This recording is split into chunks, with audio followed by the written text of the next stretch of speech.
बहुत ही खूबसूरत एक यूनिक आइडिया के साथ आज एक नई वीडियो लेकर आई हूँ। आई होप आप लोगों को बहुत पसंद आएगी। एंड तक ज़रूर देखिएगा और ज़रूर मुझे कमेंट करके बताइएगा कि आज की वीडियो आप लोगों को कैसी लगी।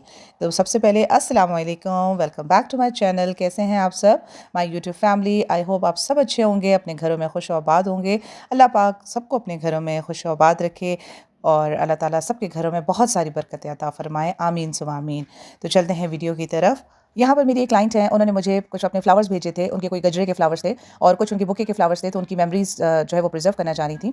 उन्होंने मुझे कहा था कि मैम आप इस तरह कीजिएगा कि 10 इंचेस का कोस्टर बनाएं और एक साइड पे उनको कुछ मिक्स कलर शेड चाहिए था, पिंक सिल्वर, तो वो भी मैंने उनके कस्टमाइज का कलर बनाया।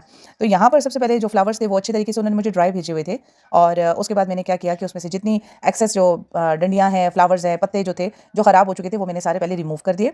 उसके बाद मैंने सबसे पहले जो है वो रेजन बनाई। रेजन यहाँ पर मैं हमेशा कहती हूँ 10 इंचेस का जो कोस्टर है वो उसमें आपकी 100 लगती है पहली बेस में। तो 100 जो है वो मैंने पार्ट ए लिया और उसके बाद मैंने पार्ट बी जो है वो 50 लिया। रेजन को अच्छे तरीके से मिक्स करने के बाद एक साइड पे मैंने पोरिंग कर ली और यहाँ पर टॉर्च गन का ज़्यादातर स्टूडेंट्स पूछते हैं कि मैम इसको रिफ़िल कैसे करते हैं। तो आपको मैं बता दूं कि रिफ़िलिंग इसकी बहुत ज़्यादा आसान है।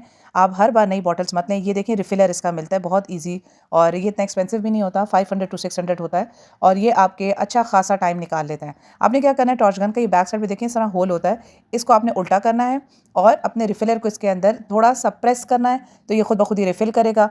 फिर उसके बाद आपने टॉर्च को हल्का सा प्रेस करेंगे तो ये अच्छे खासे रिफ़िल हो जाती है और आपका बड़ा अच्छा टाइम गुजार लेती है। अब यहाँ देखें बबल्स इससे बहुत अच्छे तरीके से रिमूव होते हैं, तो ये टूल आप लोगों के पास लाजमी होना चाहिए। अगर ये नहीं होगा तो आपके बबल्स जो है जितना भी आप बबल बस्टर कर लें तो उस तरीके से क्लियर नहीं होगा। अच्छा, यहाँ पर मेरे पास हैं सिल्वर फ्लेक्स। सिल्वर फ्लेक्स जो है वो मैंने नॉर्मली मार्केट से खरीदे थे। जो बॉटल्स में आते हैं वो मैंने नहीं लिए थे क्योंकि बॉटल्स वाले बहुत कम होते हैं और उनकी क्वालिटी भी मुझे कुछ खास नहीं लगी थी। यहाँ पर मैंने सारे गोल्ड फ्लेक्स जो है वो थोड़े थोड़े करके अपनी जो रेजन जो ट्रांसपेरेंट हो गई थी उसके अंदर जो है वो मैंने रख दिए थे कुछ कुछ पीसेस तोड़ के और उसके बाद फिर मैंने अच्छे तरीके से इसको मिक्स कर लिया था रेजन के साथ। अच्छा, आप हमेशा जहन में रखें कि ज़रूरी नहीं है कि गोल्ड फ्लेक्स या सिल्वर फ्लेक्स आपके पास जो है किसी ब्रांडेड कंपनी के ही हों। आप लोकल मार्केट में जो अवेलेबल है वो भी यूज़ कर सकते हैं, जो हमारे अक्सर ये जो पेंट्स वाले हैं स्टूडेंट्स हमारे वो यूज़ करते हैं। तो मैंने जो हमारे कैलीग्राफी करते हैं उनसे ही पूछा था कि आप कौन से विनाइल स्टिकर्स और ये इसके अंदर गोल्ड फ्लेक्स यूज़ करते हैं, सिल्वर फ्लेक्स। तो उन्होंने मुझे बताया थे कि मैम ये तो मार्केट में इजीली अवेलेबल है, पन्नियों में भी आते हैं, आप ये वाले यूज़ कर लें। और वो मुझे बड़े अच्छे पड़ गए थे। बस उसका ख्याल ये करना पड़ता है कि पूरा एक पीस होता है और वो जो है एक दूसरे में मिक्स ना हो जाए। तो यहाँ पर ये इसको अच्छे तरीके से सिल्वर फ्लेक्स को मिक्स करने के बाद मैंने जो नेक्स्ट स्टेप किया, मेरे अपने ही क्लाइंट ने भेजे थे अपने इसके अंदर उनके हाथ के गजरों में कुछ पर्ल्स भी लगे हुए थे और कुछ सितारा मोती जो होते हैं वो भी उन्होंने कहा था इसमें ऐड कर दें। तो एक साइड पर जो है वो मैंने सितारा ऐड किए थे और कुछ पर्ल्स थे वो मैं आगे जाके वीडियो में आपको बताऊंगी, वो भी मैंने इसमें ऐड किए थे।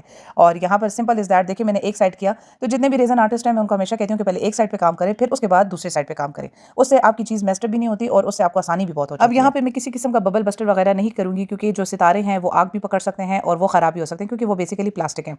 तो एक 5 to 10 मिनट का रेस्ट देने के बाद मैंने जो है वो यहाँ पर आप फ्लावर्स देखें इनकी फिक्सिंग करना स्टार्ट कर दी।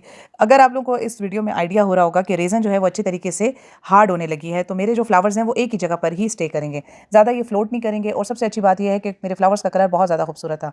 क्लाइंट जो है वो उन्होंने ये बुक के अंदर रखे थे और बुक के अंदर मैं हमेशा कहती हूँ कि या खाकी कागज़ में या अखबार के अंदर रखने से बेहतर है खाकी कागज़ होता है या बटर पेपर, उसके अंदर अपने फ्लावर्स रखें और उसको अच्छे तरीके से किसी हार्ड चीज़ के अंदर रख दें। तो आप तकरीबन एक 10 to 15 डेज़ के बाद जब अपने फ्लावर्स निकालेंगे तो बड़े खूबसूरत से वो ड्राई हुए होंगे और उनका कलर भी नहीं ख़राब होता।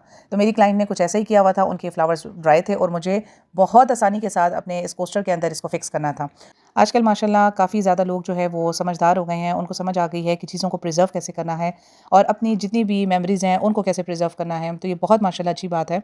और यहाँ पर माशाल्लाह मुझे जितने क्लाइंट्स मिलते हैं रेज़न के मुतालिक तो वो मुझे यही कहते हैं हमारे पास चीज़ें पड़ी हैं, बड़े ख्याल से हमने एहतियात से रखी हैं मैम, प्लीज़ कोई भी पत्ता गुमे नहीं, कोई भी पेटल गुमे नहीं।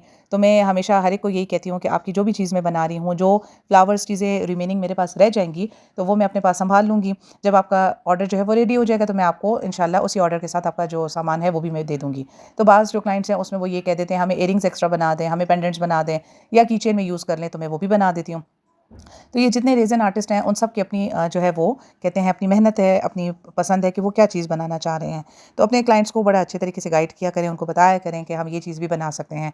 यहाँ पर मेरा कोस्टर जो है वो ऑलमोस्ट रेडी हो गया था और जितने इनके फ्लावर्स थे जिसमें बेबी ब्रेथ था और सनफ्लावर्स कुछ थे वो भी मैंने तोड़ के इसके अंदर सारे ऐड कर लिए थे और एक साइड तो बहुत खूबसूरत माशाल्लाह लुक आ गई थी। और आप देखें रेज़न वही जो पहली मैंने बनाई हुई थी इसको ऑलमोस्ट तकरीबन हो गया था एक 20 मिनट्स और वो 20 मिनट्स वाली जो रेज़न थी वो पड़ी हुई उसको कुछ भी नहीं होता, उसके अंदर हल्का सा हेयर ड्रायर करेंगे करेंगे तो वो दोबारा से हल्की थोड़ी सी पतली या थिन हो जाएगी। तो मैंने उसके साइड पर जो है फ्लावर्स के ऊपर मैंने अच्छे तरीके से रेज़न को फिर थोड़ा सा पोर कर दिया। अब उसी रेज़न के अंदर मैंने नेक्स्ट कलर्स बनाए, जिसके अंदर मैंने वाइट मिका ऐड किया था, उसके साथ मैंने रोज़ गोल्ड पिंक कलर का सॉफ्ट पिंक वो ऐड किया था और अच्छे से मिक्स करने के बाद उसकी मैंने पोरिंग कर दी थी। कलर्स की कॉम्बिनेशन, कलर्स को आपस में सेट करना ये बहुत इंपॉर्टेंट होता है। आप अपने क्लाइंट को भी खुद बता सकते हैं कि कौन कौन से कलर्स आपके फ्लावर्स के साथ अच्छे लगेंगे, क्योंकि आजकल आपने देखा है हर कोई वाइट एंड गोल्ड में बना रहा है। तो वाइट एंड गोल्ड बस अब पुराना हो चुका है, तो कलर्स पे काम करें और ज़रा डिफरेंट एंड यूनिक चीज़ बनाने की कोशिश करें। तो मेरी यही कोशिश होती है कि मैं हर दफ़ा एक नई चीज़ बनाऊं और क्लाइंट्स को भी सेटिस्फाई करूं कि अगर आपकी ये चीज़ बनेगी तो इंशाल्लाह बहुत प्यारी लगेगी। तो एक साइड पे इनके जो फ्लावर्स के कलर्स थे वो पिंक, वाइट और जो दरमियान में रोज़ गोल्ड सा कलर था वो भी आ रहा था। वीडियो में हर चीज़ इतनी क्लियर नहीं आती, लेकिन सामने देखने में माशाल्लाह इनके कलर फ्लावर्स का कलर्स बहुत ज़्यादा फ्रेश थे। अब यहाँ पर मैंने सब कुछ ऐड कर लिया। उसके बाद मैंने एक 10 to 15 मिनट्स रेज़न को छोड़ दिया और छोड़ने के बाद फिर सिल्वर फ्लोटिंग पाउडर, जो कि मार्केट में बहुत ईजी अवेलेबल है, गोल्डन फ्लोटिंग पाउडर और सिल्वर, ये मीका से बहुत मुख्तलिफ होते हैं। तो यहाँ पर इनके फ्लावर्स में थोड़ा सा वाइटिश सा टच था, तो मैंने सोचा कि चलें थोड़ा सा फ्लोटिंग पाउडर सिल्वर इसमें ऐड करते हैं, क्योंकि गोल्डन इसके साथ बिल्कुल अच्छा नहीं लगेगा। तो मैंने सिल्वर फ्लोटिंग पाउडर जो है इसके अंदर ऐड किया और सिंपल फ्लोटिंग पाउडर को आप देखिए मैंने ऊपर डस्ट की तरह ड्रॉप कर दिया। उसके बाद विद द हेल्प ऑफ, मेरे पास यहाँ पेंसिल पड़ी हुई थी, पेंसिल का मैं हमेशा बताती हूँ कि मुझे बहुत ईजी लगता है उस पर काम करना। उसका जो आगे का जो टिप है, नोक जो है, उसको मैं इतना ज़्यादा शार्प नहीं करती और उसको मैं हल्का सा शार्प करने के बाद थोड़ा सा आगे से तोड़ लेती हूँ, तो उससे बड़े अच्छे फाइन लाइंस आ जाती हैं। जो देखें यहाँ पे रेज़न की मिक्सिंग में आपको नज़र आ रहा होगा, बहुत ही खूबसूरत सा मिक्सिंग हो जाती है। तो ये टिप जो है आप कर सकते हैं। शार्प पेंसिल बिल्कुल नहीं मारनी, शार्प पेंसिल से आपका कोस्टर में सुराख भी हो सकती है और ख़राब भी हो सकता है। अच्छा, 24 आवर्स अब हमने इसको दे दिए थे। नेक्स्ट डे ये अब आपके सामने है, 24 आवर्स हो चुके थे और ये अच्छे से ड्राई हो चुका था। जो ये रिंग कोस्टर्स हैं ये बहुत ही ईजी तरीके से मैंने बनाए थे। सिंपल ट्रांसपेरेंट रेज़न लेनी है, उसके अंदर आपने सिल्वर फ्लेक्स मिक्स करने हैं, उसको अच्छे से मिक्सिंग करने के बाद जो भी किसी किस्म का आपको मोल्ड चाहिए उसके अंदर उसमें पोरिंग कर दें और जो है 24 आवर्स अगर इसको रख सकते हैं, मैक्सिमम 24 से 26 आवर्स, क्योंकि ये ज़रा थोड़े से थिक होते हैं। तो ये ज़रा थिकनेस की वजह से अंदर से रेज़न सॉफ्ट रह जाती है। इस वजह से कोशिश ये किया करें कि इसको तकरीबन 26 आवर्स दिया करें। तो 26 आवर्स देने के बाद मैंने जब इसको डी मोल्ड किया तो ये आपके सामने है। इसकी माशाल्लाह लुक बहुत ही खूबसूरत आ रही थी। और मेरा एक तरीकाकार ये है कि जब ये ड्राई हो जाते हैं तो एक पतली सी रेज़न की थिन लेयर मैं इनके ऊपर करती हूँ, ताकि एक फ्रेश खूबसूरत और भी सेटल लुक आए। डी मोल्डिंग के बाद आपके सामने इसमें किसी किस्म का कोई बबल नहीं था और यहाँ पर मैंने इनको साइड पर कर दिया। इसके बाद अब बारी आती है विनाइल स्टिकर की एप्लीकेशन की। काफ़ी स्टूडेंट्स मुझसे पूछते हैं कि मैम आप स्टिकर कैसे अप्लाई करती हैं, हमारे स्टिकर्स बाज़ वक़्त ख़राब हो जाते हैं, टेढ़े लग जाते हैं। तो देखें, आपने जब भी स्टिकर लगाना है सबसे पहले आपने क्या करना है, उनका बैलेंस करना है। बैलेंस करने के बाद आपने उसके बाद अगर आप जो है वो बिगनर हैं तो आप रूलर रख के अपने स्टिकर पर अप्लाई करें तो वो बिल्कुल एक ही फाइन उसमें आएगा, स्ट्रेट लाइन में। अदरवाइज़ ये है कि अगर आपने डायरेक्ट एप्लीकेशन कर दी तो ज़ाहिर सी बात है एक ऊपर होगा, एक अल्फ़ाबेट नीचे होगा और वो फिर आपके जब क्लाइंट को मिलेगा कोस्टर तो वो फिर माइंड करते हैं कि मैम ये तो बहुत ख़राब आ गए हैं। अच्छा, आपको मैंने एक पिछली वीडियो में बताया था, जो पुरानी मेरी वीडियोज़ देखें उसमें मैंने आप लोगों को बताया था कि इंसर्ट शीट भी आप यूज़ कर सकते हैं। तो वो बच्चियाँ जो रेज़न आर्ट का काम करी हैं, विनाइल स्टिकर उनसे सही तरीके से अप्लाई नहीं होते, तो बेस्ट इज़ कि आप उसमें इंसर्ट शीट यूज़ कर लें, वो बहुत ईजी तरीका है। अच्छा जी, अब यहाँ पर जो है मैं स्टिकर अप्लाई करी हूँ और ये मेरा स्टिकर जो है वो नॉर्मल स्टिकर नहीं है, ये थोड़ा सा 3D इफेक्ट देता है। और यहाँ पर आपको नज़र आ रहा होगा कि बहुत ही सिल्वर हो गया है, बिल्कुल नज़र नहीं आ रहा है, लेकिन ऐसा नहीं है। जब इसके ऊपर शाइन पड़ती है या वीडियो करीब से हम इसके ऊपर टॉर्च ऑन करते हैं तो ये एक 3D कलर देता है। और यहाँ पर एप्लीकेशन इज़ वेरी ईजी। आपने क्या करना है, बैलेंस करके अपने स्टिकर्स को पहले तो अगर आप आसानी से बैलेंस कर सकते हैं तो ठीक है, रूलर के साथ अगर नहीं हो सकता बिल्कुल भी तो आप छोटे छोटे इसके अंदर आप डॉट लगा दें कि ताकि मेरा स्टिकर यहाँ तक आएगा। तो यहाँ पर मैंने सारी स्टिकर की एप्लीकेशन कर दी। अच्छा, स्टिकर लगाने के लिए विनाइल के लिए क्या ज़रूरी है, आपने पहले पेस्टिंग की, उसके बाद अच्छे तरीके से जो आपके पास आइसक्रीम स्टिक होती है उससे उसको अच्छे तरीके से ऊपर से रब किया करें, ताकि आपका स्टिकर जो है नीचे कोस्टर के साथ अच्छे तरीके से चिपक जाए।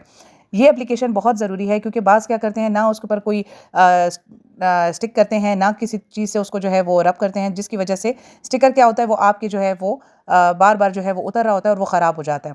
तो इस चीज़ का बहुत ख्याल रखें, बहुत आसान है। बाकी अगर किसी चीज़ की समझ ना आए तो आप कमेंट कर सकते हैं। और मेरा इंस्टाग्राम का पेज है artistic_gallery_1, वहाँ पर भी आप मुझे मैसेज कर सकते हैं, DM कर सकते हैं। टिकटॉक पे भी इसी नाम से मेरा अकाउंट है, वहाँ पर भी आप मुझे मैसेजेस कर सकते हैं। स्टिकर अप्लाई करने के बाद सिंपल मैंने रेज़न का कोट किया और टॉप कोट वही मैंने आपको बताया था, 100 part A and 50 part B, और इसको कोट कर दिया। अच्छा, यहाँ पर जो आपको सुराख नज़र आ रहा है, मैंने थोड़ी सी रेज़न बनाकर इसको भी रिफिल कर दिया था, ये अब आपके सामने है। साइडों पर मैंने ग्लिटर्स ऐड कर दी थी और ये है माशाल्लाह माशाल्लाह इसकी फाइनल लुक। और आई होप आज की वीडियो आप लोगों के लिए बड़ी इन्फॉर्मेटिव रही होगी।